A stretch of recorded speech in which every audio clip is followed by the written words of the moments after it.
This week on Newsnight Conversations, as Central Florida students prepare to return to class following the summer break, public school districts face a challenging year. Tonight, amid a large drop in enrollment, a conversation with the superintendent of Orange County Public Schools about what it means for funding and how administrators hope to reverse the decline. Newsnight Conversations starts now.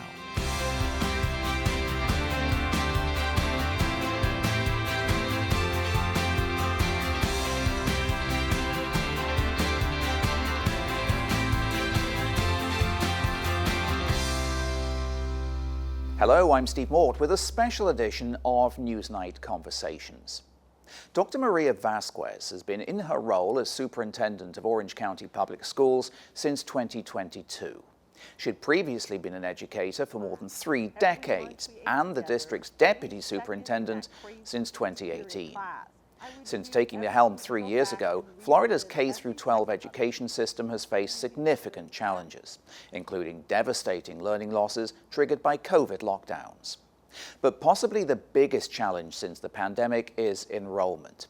I sat down recently with Maria Vasquez at Orange County Public Schools' Ronald Blocker Educational Leadership Center in downtown Orlando for a wide-ranging interview. And we started with the decline in enrollment. So there's a couple of factors that have contributed to that decline. One is a small impact, and that's birth rates. Birth rates have been declining since COVID, and it's going to take us several years to pick back up. But the greatest impact has been the state's voucher program that gives families who choose to participate approximately $8,000 to homeschool or send their child to a private school.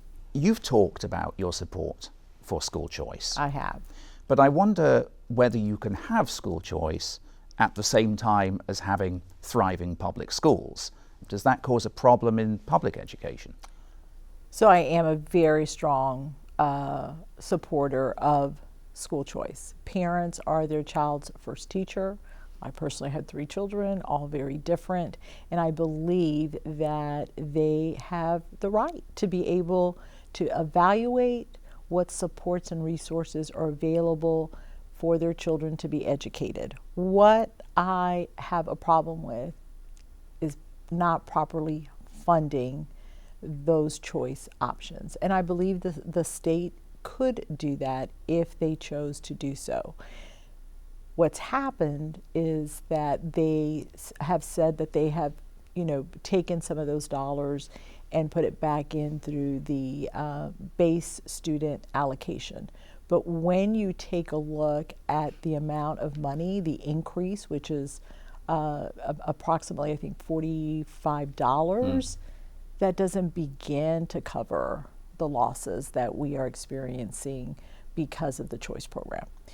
Another benefit of choice is that it makes us better because we're able to see where students are thriving, what parents want. But when we're handcuffed because we don't have the dollars to be able to provide the necessary resources and supports, then I think that's not an equitable system. Well, let's talk a little bit about that state funding then. That enrollment drop that we discussed could result in, I think it's close to a $27 million reduction. Yeah, almost 28 million, yes. Almost 28 million for OCPS. I wonder how you address that shortfall in the near, medium and long term. I mean, how much of your budget is going to need to be trimmed as a result of that? It was painful. We, first of all, looked at the district divisions and asked them to implement a 2% cut for this upcoming school year. Our district has been very data-driven over the last several years, and that includes looking at academic returns of investment. And so we looked at all of our programs, identified how much the cost of those programs were to our district, and then we looked at our return on investment. What were the outcomes that we were receiving? How do you judge that in education? By grades? There's various metrics that we use depending on the service. So for example, if we were looking at tutoring services, we would take a look at participation. We would take a look at some formative data. We would look at our summative data and then determine whether those investments yielded positive results. And from that list, then we were able to identify those areas that were not giving us the greatest return on investment. What does that mean for teachers, particularly when it comes to enrollment? Because presumably fewer students, you need fewer teachers. That's got to be difficult, right? I mean, what are you looking at in terms of the number of teachers that you have? Yes, we went through that process in the spring when our schools received their budgets. They were adjusted for the enrollment, and so in many of our schools, you saw fewer personnel that were needed because the students are not projected to be there. We did have vacancies after that. Some of the personnel that were cut were temporary certificates or people that were not here for the entire year, and so automatically by contract they're cut. And so we were able to bring some of them back to fill those positions, but it wasn't a net win. So we did have to have schools cut teachers because the students are not projected to be there. You've also paused construction of new schools. New construction, yes. That seems unusual given that a region is fast growing. We always talk about fast growing regions as needing doctors and transport and schools. You've actually paused that. Is that a long-term strategy? Do you think you're going to be able to hold off on new school construction for the foreseeable future? So every year we evaluate the list of schools in our 10-year plan, and we look at the numbers, we see if the growth that was projected is still there, and we adjust. That's not an unusual process. What is unusual is the number of schools that have been pushed back 2 or 3 years because the growth has not materialized. And so we expect that within the course of 2 to 3 years, those that were pushed back are going to be at the numbers needed for the new construction.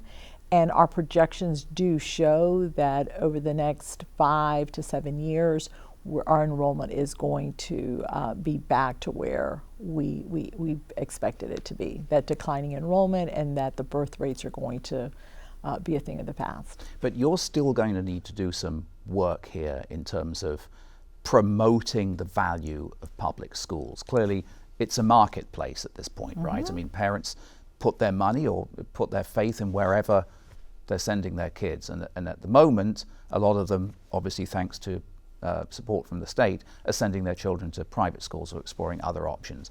What do you do as a public educator when it comes to trying to attract people to public education, to your school system? So first I want to make sure that I'm clear the vast majority of parents are still choosing public schools. I believe the percentage that are choosing the voucher program is in the single digit it's a growing percentage. Number though, isn't it? It absolutely has grown over the last several years. But for us, I still believe that if you do your research, we are the best educational system for your child. It puts us in a position that we haven't been in, where we do have to look at marketing. We have to take a look at what we're offering. We have to take a look at how we are telling our story and what are our children, our students saying about their experiences, and then responding to their needs. So if there are specialized programs that parents want more of, we need to be able to be flexible and be able to provide that. What's been interesting is that some of the responses from some parents, they really want a basic education. And when I probe that, they're not as interested in technology. They want their child to be able to read and write fluently. They want them to have a positive experience at school, to learn how to get along, to problem solve. And so if one is not asking and listening, one would make the wrong assumptions. And so for us, it's a matter of expanding magnet programs, expanding choice programs for our families, and ensuring that the experiences they are getting in our schools are positive ones and that we're sharing that.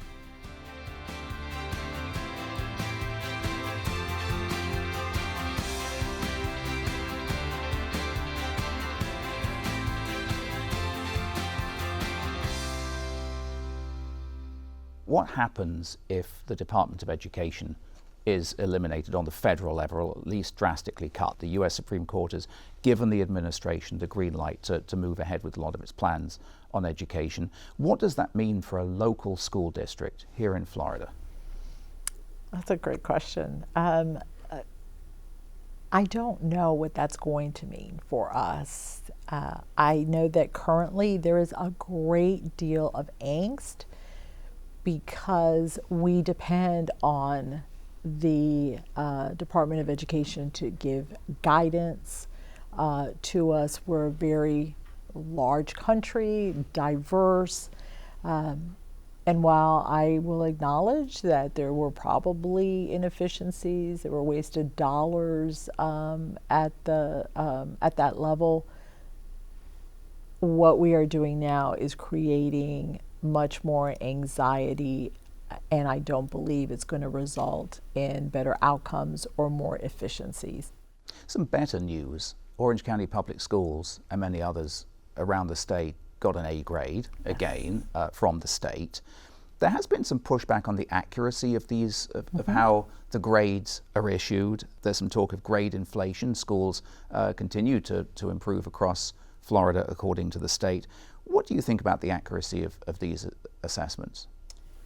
When I look at our grading criteria, I believe that it accounts for a number of variables that include proficiency and include growth. ¿Estaba feliz? Sí. Okay. Al principio un poquito nervioso, pero I mean, we have a very diverse population. I love to say that we serve this beautiful tapestry of children that come from various backgrounds. Some of them don't speak English or are just learning the language. And so the expectations and what that child may be able to produce as far as proficiency in their second or third year is very different than someone that has lived here and is a native speaker. But what you can measure is their improvements. I do believe that you have to look at both. We have seen not only growth, but we've also seen increases in proficiency.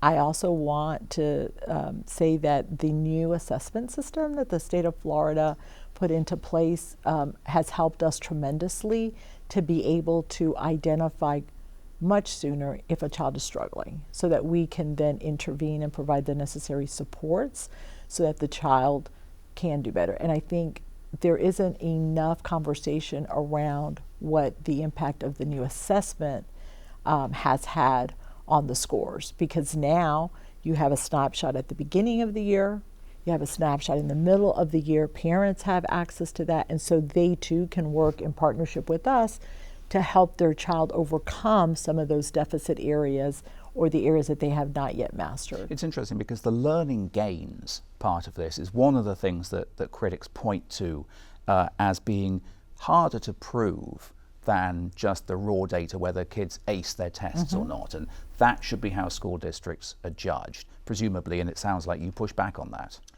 I do, because it's a very complex system. And when you are looking at how the child is doing, growth is part of it. We're not all starting out at the same page, and they're not giving more weight to one area than another. And so the component of proficiency in ELA, mathematics, science, at the upper grades you have civics and social studies. The learning gains only occur in the areas of ELA and mathematics. You also have the graduation component, and you also have the acceleration component. For the high school has both of those, and the middle school also has acceleration. Is it a perfect system? No, I think it would be very difficult to come up with a system that you have 100% agreement. Could there be other things we look at? Could you look at attendance? Absolutely. Could you look at community service and see if how many of our students are participating in community service? Yes, you could. Would it be a more realistic picture? I don't know.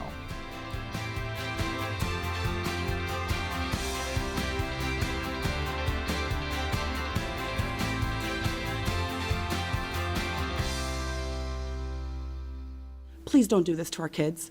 Please give them an option to reach legal adulthood. To me, this is just enticing children. It's giving them, putting those thoughts in their head. And I think it's highly inappropriate. I don't think that this is inappropriate for that, for that age group. There's been a laser focus on education, particularly in Florida. There's often a focus on education in Florida, but in recent years, it's really been at the center of a lot of the political discourse. School districts like yours have been dragged into a lot of these culture war debates that we've seen in Tallahassee. And I wonder what you make of the effect that that has, both on administrators and teachers on a practical level, how you go about doing your job. Have your practices had to change significantly in recent years, particularly since COVID? I would have to say yes.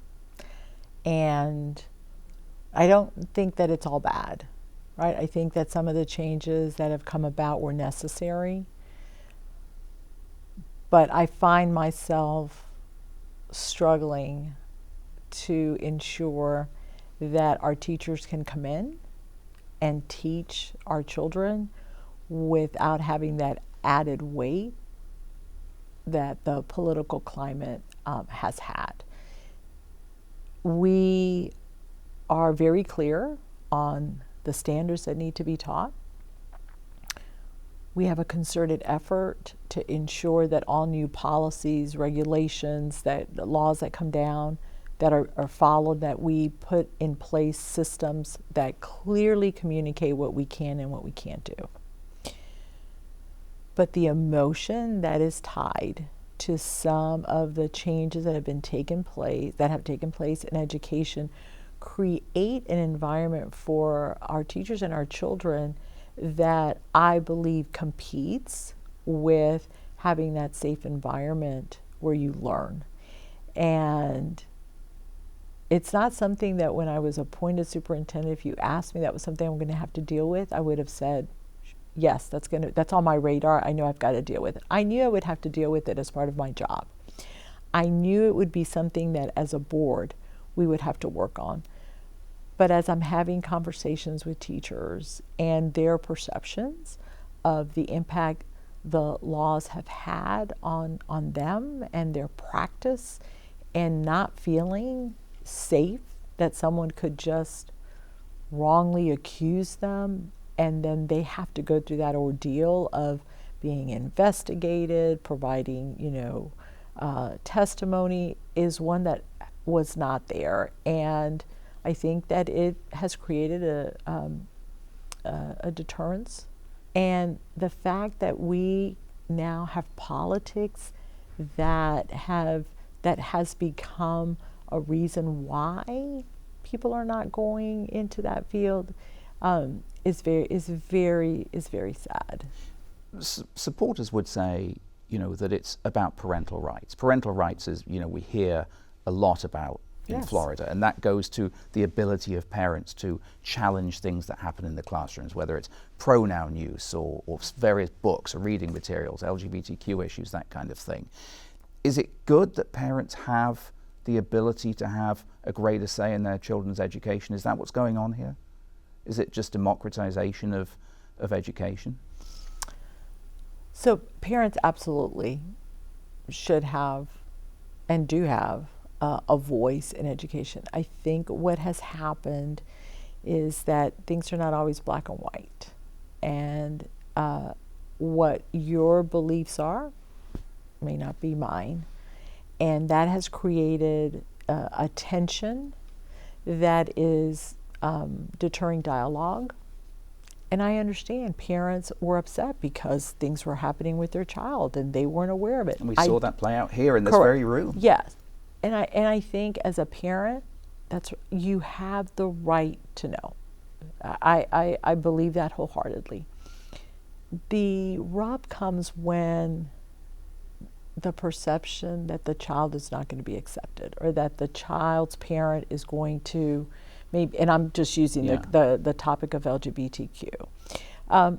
Teachers have acted in a way where they thought they were protecting the child. And that may or may not have been the case, but that was their belief. And so instead of us being able to have a conversation about why they acted in the way they did, it's automatically assumed it was wrong. And so I think it's important for the teachers to be able to understand how that parent feels. That's my child. How is it that you did not tell me? Did you just make the assumption that I wouldn't accept my child? And then for the parent to understand, I didn't mean any harm from this. Your child genuinely was afraid that they were not going to be accepted. And so I was trying to provide the support necessary. But we're not in that place anymore. And so we follow the law. I try to model diplomacy. I try to model trying to get along and listen to others. It doesn't mean I always agree, but I will respect you, and I will give you the time to try and explain to me your stance. I want to finish by looking ahead at the school year that starts in just a few days. There is a new law in schools around the state that will prevent the use of cell phones and wireless devices K through 8. You guys have been doing something similar to this for a while. Presumably this is a law that you welcome. What benefits have you seen? Right. We have seen tremendous benefits from limiting the use of cell phones during the school day. We actually implemented, as part of our code of conduct 2 years ago, that cell phones were not allowed bell to bell. Parents had one big concern, actually two. They wanted to make sure that they could reach their child if they needed to, and if there was an active assailant on campus, how could they ensure their child was safe? And so we did two things. Each school has a process by which if a child needs to communicate with their parent, they're able to do so. And if the parent reaches out to the school messages they're able to talk to their child. And then the second concern we addressed in a more informal fashion, that if there is an active assailant or they're in a lockdown mode, if they have their cell phones, they can access them and they can text. We explain to parents, you don't really want your child talking on the phone because any noise could alert, if there is an intruder, that there's someone in that room. And so it has worked. We have seen a decline in some of our discipline offenses that include disruptions, fighting, both at the elementary and at the high school level. Teachers are saying that they have much fewer interruptions in the classroom. Students are saying that they are able, to pay attention because they don't have those disruptions. And so I think that has all helped the implementation to go smoother than it might have. We've talked a lot today about the need to communicate with parents. Mm-hmm. And I wonder how you are planning on doing that going forward, in terms of how do you keep parents in touch with what you're doing, all aspects of their children's education. Do you have a plan for that? This year, one of the things I'm very excited about is we're implementing really two new tools to help parents maneuver through our website and gather information or gain answers to their questions, and it's called Let's Talk. It is aimed at using AI to help parents get information quickly that may already be on our website, and if it's not, it directs them to the right person. And then the second tool, which is going to have an impact across our entire district, is ParentsWare. It's a new communication platform that we are using. It consolidates all of our tools onto one platform. It officially launched a few weeks ago, and we are very, very excited. The capability for the schools to send out information, teachers to be able to communicate with students and their families individually as well as a whole. All of our websites are now through that system because we want to make communication as easy as possible. And this new platform helps streamline so much. And so I'm very excited about the new platform. In that class, you were unapologetically proud of us. And You've got a lot on your shoulders. Are you optimistic for the future with all these changes coming down the pipe on the state and federal level? As an educator, how do you look at the landscape now? Do you see a rosy future for education, public education in particular? I am hopeful. I'm also very cognizant that I'm in a unique position. I have an incredible board. I have a community that supports public education. They believe the power in educating our children. And even when we have the chaos that we are facing right now, they believe in us. They believe that during the time children are with us, they're getting an excellent education, and that it is going to transform them and it's going to transform our community. And so I am very hopeful. I'm also resilient, so I'm not going to give up when some things get hard. So we'll wait and see, but I'm going to continue to look at this as the glass is half full, and right now we're just feeling a little bit of pain. Well, Maria Vasquez, thank you so much for sitting down with us. It's been a pleasure. Thank you. Maria Vasquez speaking to me ahead of the new school year. You can find more from my interview with the Superintendent of Orange County Public Schools on our website. We talked about other issues affecting the district. You'll also find a link to the full text of June's State of the Schools address there as well. It's all at wucf.org/Newsnight.